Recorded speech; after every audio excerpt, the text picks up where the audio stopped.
course, as expected, we're still seeing little spikes of cases for the pandemic here and there in the UK, primarily northern England and some other parts of England. Just the UK enforced a quarantine for anyone coming back from Spain, 2 weeks quarantine, or and not to go, something like that. And there's complaints about it. I don't understand. I understand people losing out financially, and it causes them to be emotional. And oh, do we really need to do that? Yes, we do. It's crucial to save people's lives. But that's become such a mantra now. It's lost. For some people, it might have even lost its power, despite the importance of what it actually means.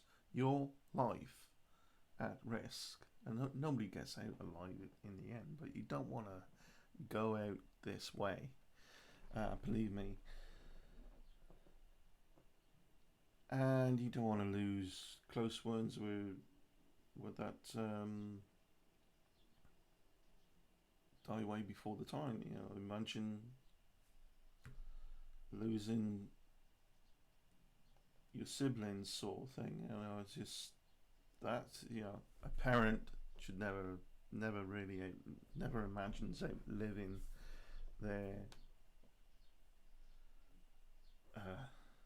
daughters, sons, and so on. So now we have this partial lockdown, and the media disgust me all the time. And I know it's said a lot. The media twist this, twist that, because they do.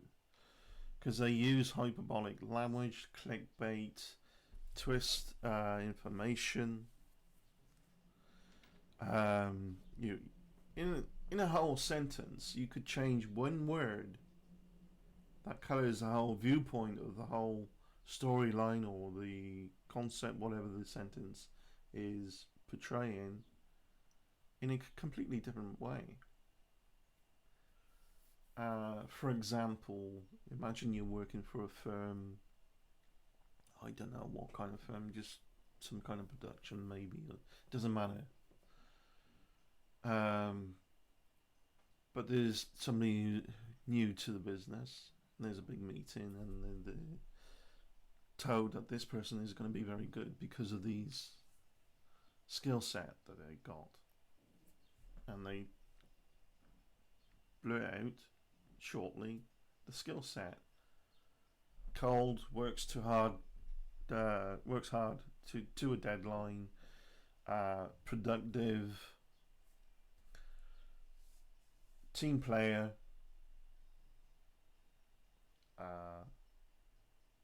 vigilant, all these things. I'm just trying to pull this top of my head right now. But change the first word to something else other than cold. Just trying to give an example why cold might be in there. But all of that, what I said there, like hardworking, works to deadline, team player, right? But you don't really want to know them because of that first word. You wouldn't want to socialise with them after work. Now change that word to warm. Suddenly you think this is the greatest guy. Warm, team player, hard worker, works to deadlines. And you get the image of somebody who's going to be good, not only good for business, you get the image of that they're going to be good to work with as a team, so on. Because they wouldn't be like a slave driver, they would be working with you, and if you come across any issues, a difficulty with something, they wouldn't be saying, I don't care about your difficulties, your worries, you work. But what made you think that way? That one word change to from warm to cold. This is what the media do all the time. Going back anyway, and I don't know if people have complained this way that the media will take something and change one word here and there and expand it out, front page news here and there. So Health Secretary Matt Hancock, who everyone expects to be like some kind of god, he's just trying to do what he can. He's not perfect. He's another fellow human being with a job to do, with family and friends just like anyone else, and I have no gripes either way. I think the UK has made some big mistakes in handling this early on, before the peak. So has every other country, because this is so new and it happened so fast that it's, even though if you know the importance of how to adapt, habitual patterns of behaviour are hard to leave behind. Kind of like addiction. Addiction is a powerful thing. So I see on Twitter, House Secretary Matt Hancock has been criticised for imposing a new partial lockdown in northern parts of England on the eve of Muslim festival Eid al-Adha. I can't even pronounce. I don't know how you pronounce that. In a statement on Thursday evening, Hancock said there would be restrictions on family gatherings starting on Friday. Many have compared the move to preventing people from seeing their loved ones at Christmas. I compare it to a measure of precaution to save people's lives. Whatever your belief system, if it encourages behaviour that puts other people's lives at risk, then that needs to be mitigated. And, in this case, it would be putting people's lives at risk if there's a risk of this coming forward with too much of a big peak. Little spikes here and there we have. But generally, I think the UK is now finally doing really well. But we cannot have this emotional response. We're not America, okay? And sorry, America, but it's pathetic how a proportion of your citizens have reacted to this, crying like babies because they got to wear a mask or whatever, and protests, taking down statues,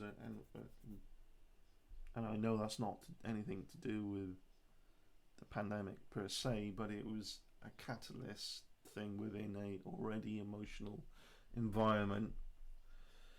It happened with people who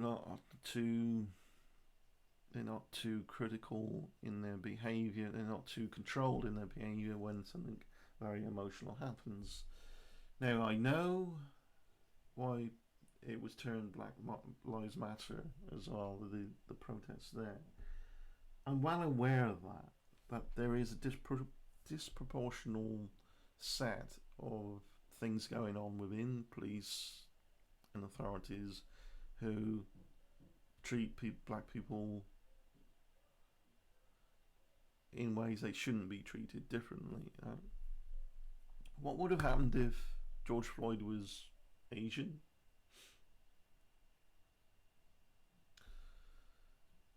There's racism put to Asian people, but as well. But what I'm trying to point out here is people have a knee-jerk response out of people saying all lives matter because they think people who are saying that are missing the point of why Black Lives Matter, in that there's disproportional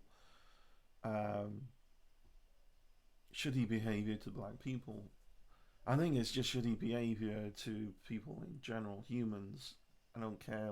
I don't see or even think for 1 minute about the colour of your skin or whatever when I talk to anyone. But I see different cultures, and how really the racist thing is a culture war. A lot of black people have formed their own culture, the black culture. We've heard that term before.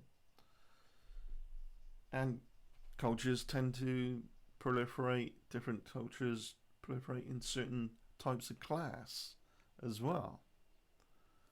It's, from you put all that into the mix and you think how that lays out in human behaviour, social behaviour. Where do the bits fall? Well, it falls into a class war, class/culture war. Now you got the culture of the Muslim people. Perhaps they're the ones that are primarily moaning about this. That this restriction.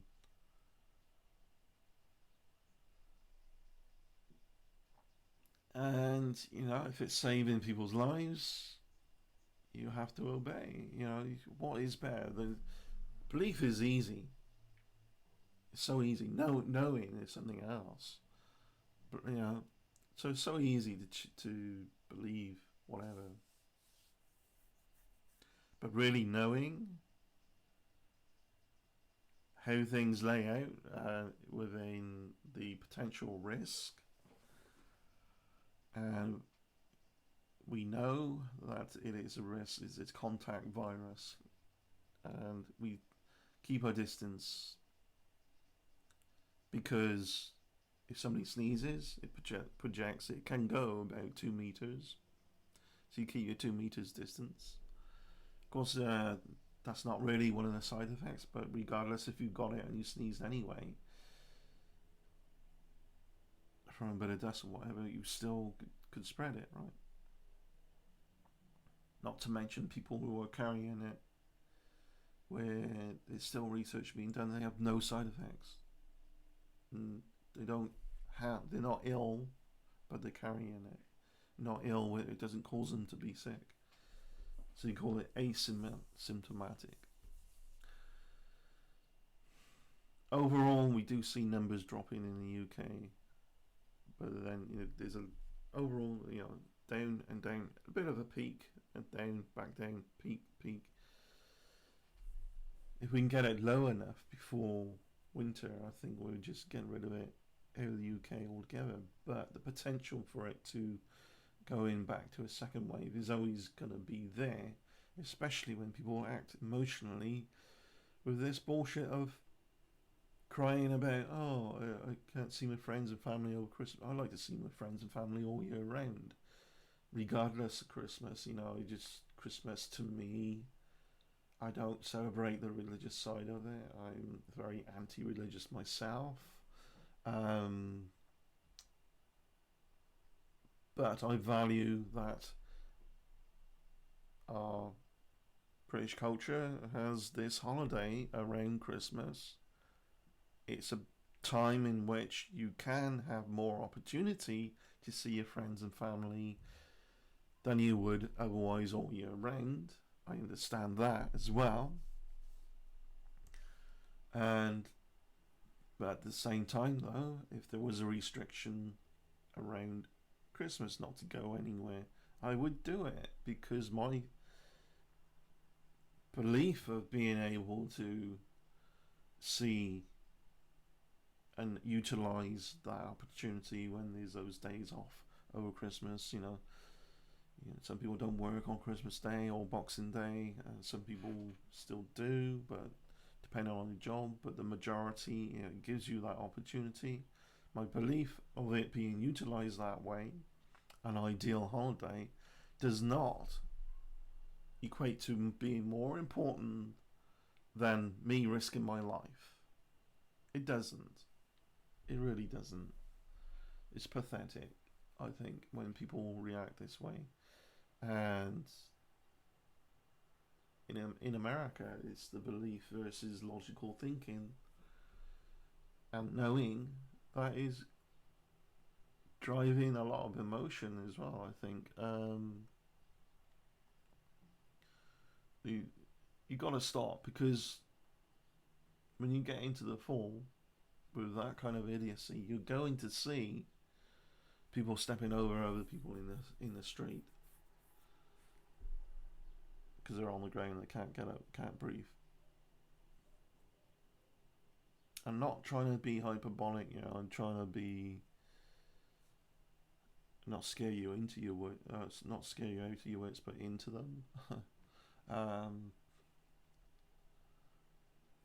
and I know the majority of people who are watching will understand, but there's those individuals are just going to ruin it for everyone.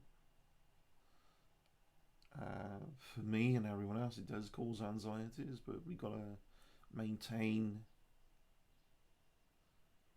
sense and sensibility, critical thinking, and calm ourselves down. I understand emotion and like anxiety. I understand it because I've had some social anxieties myself. There's good reasons for that. But I've really improved and nipped a lot of that in the bud. But it can flare up here and there, just like the virus does. Regardless of all that, that whole arc of information there. Exploratory Minds, I've been looking at the service that we have and what we can do, all that, and it's pretty cool that we can do a server rewind with, like, if you go back to last week or something or other, and I can restore the whole server to what it was last week if I change anything that was causing problems, which I shouldn't be anyway.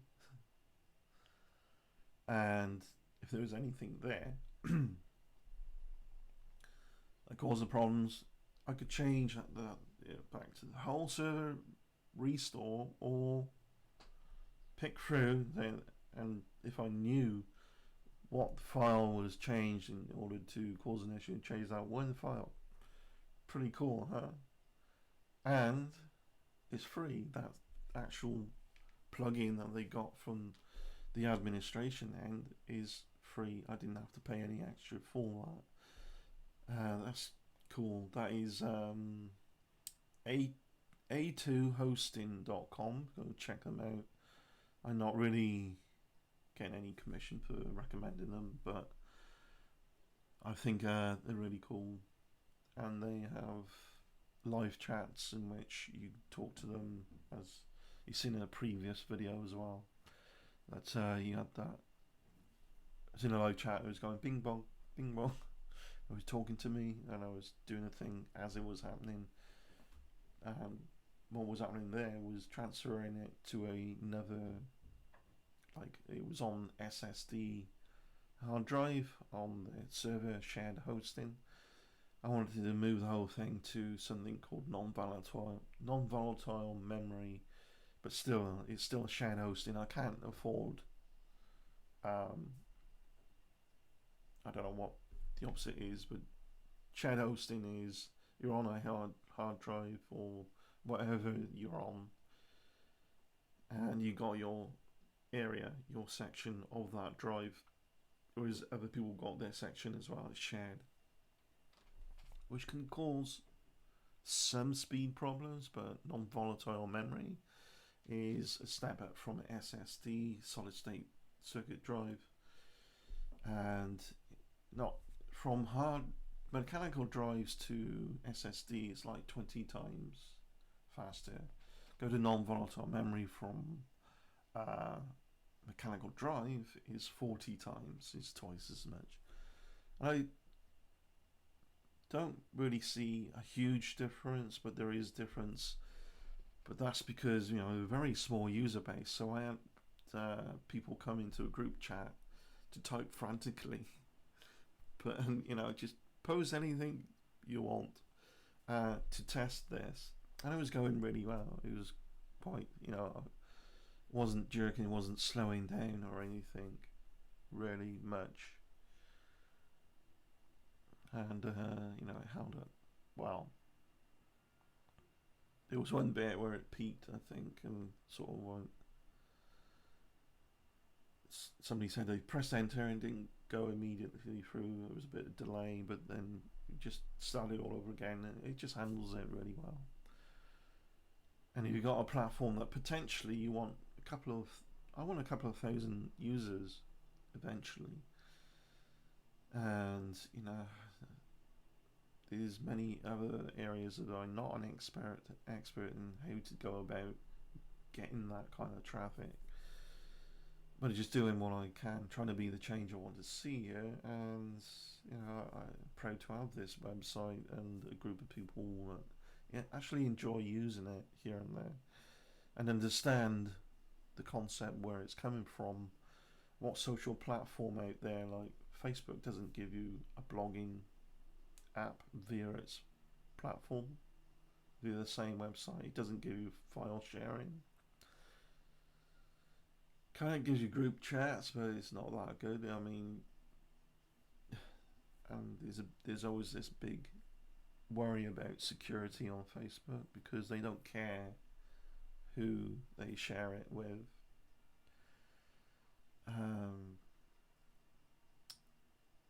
Events posting as well.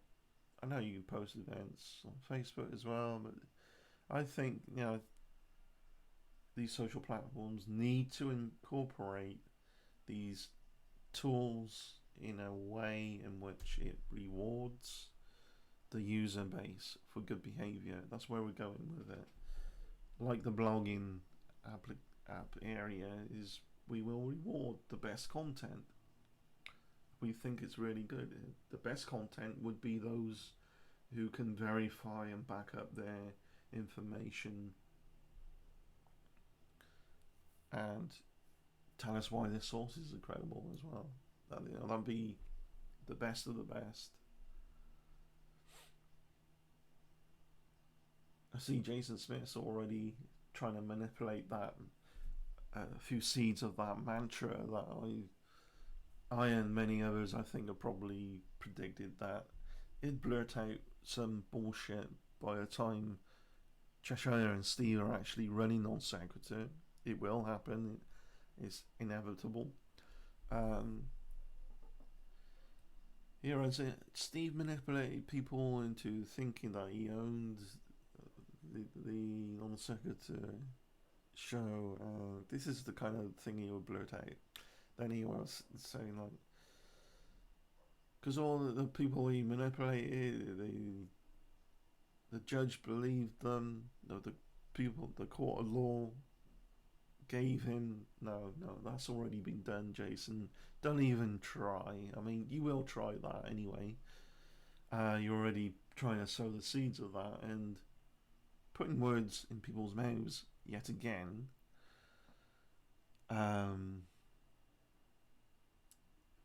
Unreal. This guy's, there's no words. I just try and look up some way to invent new words that are descriptive of this fool. There's yet to be something to describe the level of idiocy here. Really, again, I just want to make that point, is a platform where you can blog on that I have some admins and myself will read your articles and say, hey, this is really good. Why would we say it's good? It's good if you can back up your claims with verifiable information within context, inside of context. Context is the most important of all those 5 C's, because as soon as you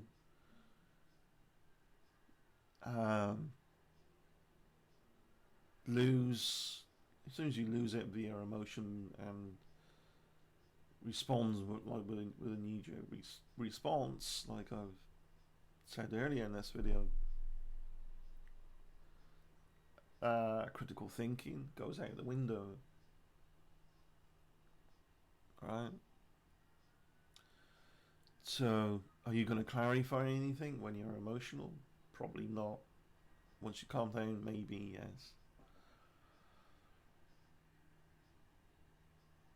So context, I think, is the most important one on the list, because of, you know, emotional responses tend to ruin our higher thinking approaches. And I'm not saying we should never be emotion, because there's some emotions that I love, you know. There's positive as well as negative. So this has been a video blog, vlog. Next time I tweak anything for the site, I'll do a whole backup, as well as use the server rewind app if I need it to restore any WIN file or a whole thing. Lesson learnt there. I knew that anyway, but people get lazy when things are too handed to them, like I've mentioned, I think, in a previous video about things being taken for granted. Just your electrical supply to your house is very taken for granted. Imagine a power cut. Well, the battery will survive for a while in the laptop. I could use that, but I couldn't use the internet because my Wi-Fi router is powered off the electric. Right? But you go, oh, still got some battery power. Let's go on the internet. Taken for granted. We take a lot for granted that is there. We don't know what we got until it's gone. Right? Oh, there's nothing to do. I was just going to grab something to eat. Oh, put the oven on. No, it's electric. Microwave. No, electric. Oh, make hot drink, kettle. No, oh, electric. Start. Put the lights on. Oh, electric. You get the idea. You get what I'm getting at. And anyone who, about, you know, the most important thing about being taking things for granted, try not to take people too much for granted, I think, is one lesson we all need to learn as human beings.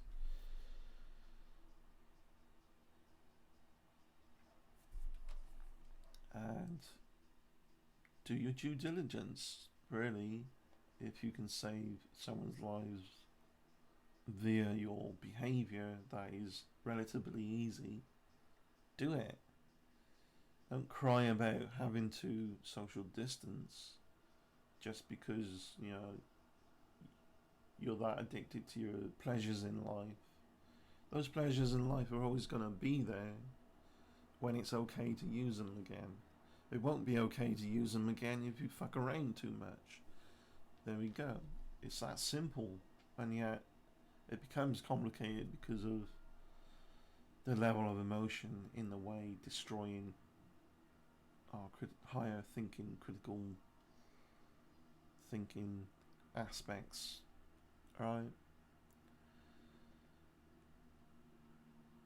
Just a number of things I thought I'd get off my chest just to share with you. Go and check out exploringminds.com and Exploring Minds Project YouTube channel if you're interested in my content here and there. Again, this is different to the other channel.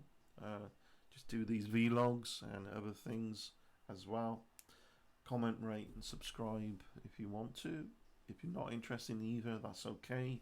You do you. Good luck to you.